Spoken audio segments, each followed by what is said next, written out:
স্বামী স্ত্রীর সম্পর্কে বারবার বাধা সৃষ্টি হচ্ছে, পরপর তাদের যেন দূরত্ব তৈরি হচ্ছে। স্বামী এক প্রান্তে তো স্ত্রী থাকে অন্য প্রান্তে, অর্থাৎ তাদের সম্পর্ক এমন জায়গায় পৌঁছেছে দুইজনের দূরত্ব দিন দিন বেড়েই চলেছে। এই দূরত্ব কেন হচ্ছে?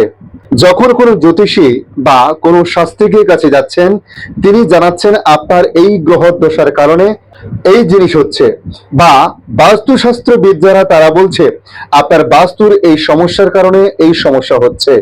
তবে আমি বলবো আপনাদের জীবনে শুধু এইগুলো প্রভাব ফেলেছে তা নয়, সবচেয়ে বড় প্রভাব ফেলছে এবং দিন দিন আপনাদেরকে দূরত্বে ঠেলে দিচ্ছে, সেই দিকটা হলো অহংকার। আপনি ঠিকই শুনেছেন। আপনাদের মধ্যে কোনো কথোপকথন বা কোনো কথাবার্তায় যদি অমিল হয়ে থাকে, তাহলে সেখান থেকে সবাই পিছিয়ে থাকেন, এগিয়ে কেউ আসেন না।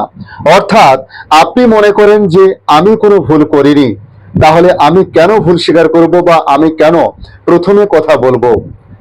আবার আপনার অপোজিটে যিনি রয়েছেন তিনি ভাবছেন যে তিনি তো ভুল করেননি, তাহলে তিনি কেন ভুল স্বীকার করবেন।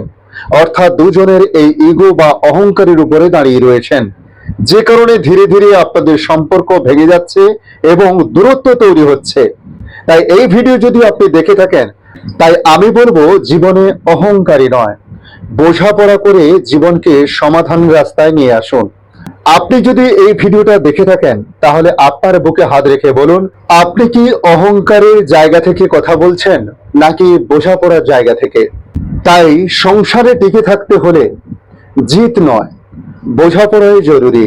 ছোট্ট ছোট্ট ভুলগুলি অনেক দূরত্ব তৈরি করে। তাই আমার মতে অহংকারী না হয়ে বোঝাপড়াই হোক আপনাদের জীবনের ভিত। ধন্যবাদ। আজ এই পর্যন্ত। প্রয়োজনে আপনি কমেন্টে লিখতে পারেন আপনার মতামত।